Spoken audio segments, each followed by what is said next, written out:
And now to get you the latest from Ground Zero, we have with us Yogesh, Sheetal, who is joining us from West Maharashtra, and we also have with us Akshay, Dongare, who is joining us from Bhopal. A very good morning to both of you. First of all, Yogesh, I would like to come to you. How is the election fever gripping up there in Maharashtra as we are just few hours away from the silent period, Yogesh?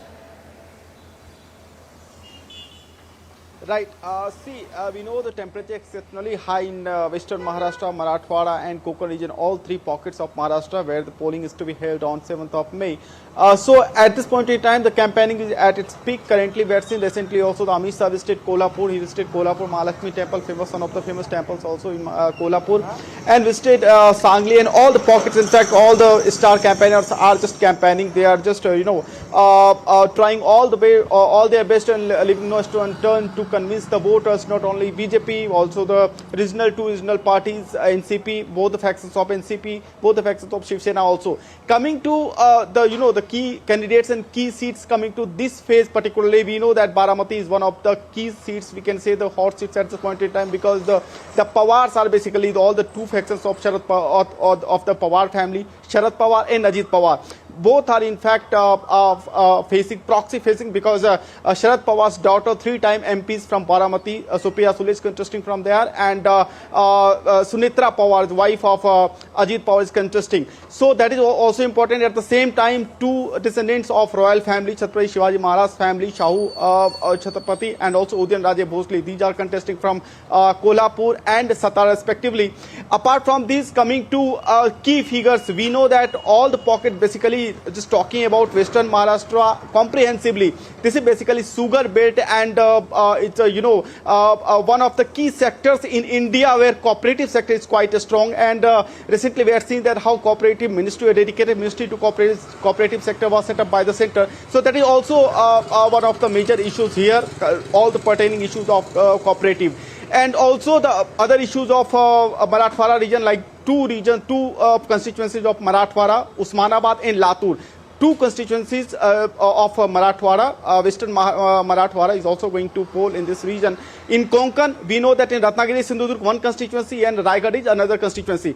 These two constituencies, the Konkan issues of Konkan, because BJP is trying to infiltrate Konkan region. Konkan has been the bastion of Shiv Sena, but this is the first time BJP has fielded Narayan Rane, the BJP candidate. This is the first time. So Konkan is also going to make some important, result at this point in time. So coming comprehensively in all three pockets, yes, preparations are at its peak. We have to wait by today because the campaigning is going to end by today, and all the adequate elements are put in place by the commission, by the district administration, considering the exceptionally high temperature, climate, and hope for the best in this phase. Yeah, and coming to you, Akshay, when we talk about the preparations, how are the preparations, especially by the election commission, going on there? Because we are just few hours away, and then we would have the silent period being observed in an activated mode. Akshay.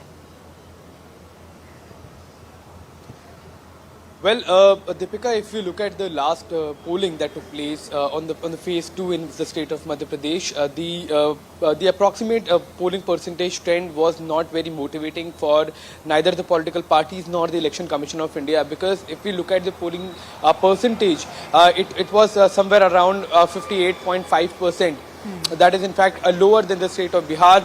And there is only one state that has gone lower in the phase 2, that is the state of Uttar Pradesh, which polled about 55% of polling took place. So polling percentage in Madhya Pradesh will remain a key concern for the Election Commission of India. Ever since the phase 2 polling trends came in, after the polling ended, the Election Commission of India in fact has restarted their push to ask youth to come out and vote. They have been going on with their campaigns to motivate people to come out and cast their ballot. However, this time around, different from the last polling, the polling day is not near a weekend. So there is high likelihood that people, especially in the urban areas like Bhopal and like other cities of Madhya Pradesh where the polling will take place, people will not in fact go out of the cities because many a times it has been observed that during long weekends people usually take voting day as a day off club it with the week offs, and then they go for a tourist destination, given the fact that it's quite the temperatures are quite high here in the state of Madhya Pradesh right now, especially in the cities and constituencies like Vidisha, like Rajgarh, in Bhopal as well.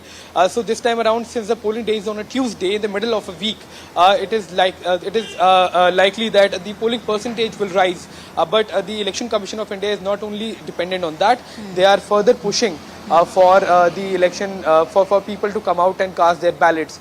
Besides that, the political parties have also started to mobilize their cadre, their workers and candidates to ensure that polling remains high as far as the people of Madhya Pradesh are concerned. Coming back to you, Yogesh, when you told us about the factions, you told us about the party and the combination that we are witnessing over there. But tell us about the pulse of the voters there. What is that suggesting, Yogesh?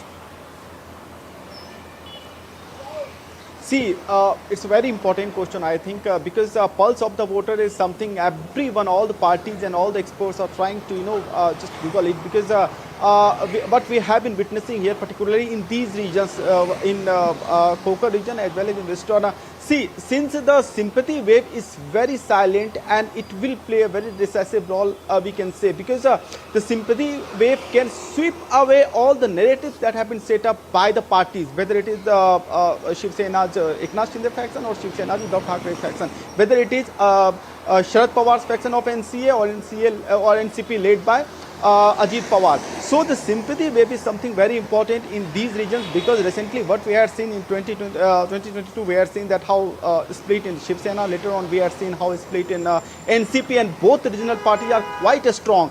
Many of the constituencies, many of the pockets are their bastion and their holds, because if you see Marathwada was never under British rule. We know Marathwada was under Nizam rule, and after Nizam there was Congress hold, and after Congress bastion, since the emergence of Balasaheb Thackeray, we had seen a lot of support for Balasaheb Thackeray, and especially I would like to emphatic on that word, that Maratha, Maratha stronghold, because we had seen Maratha protest also in these regions. So what would be the exact scene, what would be the exact result will not only be heard in these regions, but also the echo will be heard in Maharashtra overall, because the lineup, because the Maharashtra assembly election is also lined up by the end this year. So all these regional parties, you can see regional parties will definitely try their best, are trying their best to ensure a good bargaining power for the Maharashtra assembly election also. So this is a neck to neck contest. We can say this is an acid test, this is a litmus test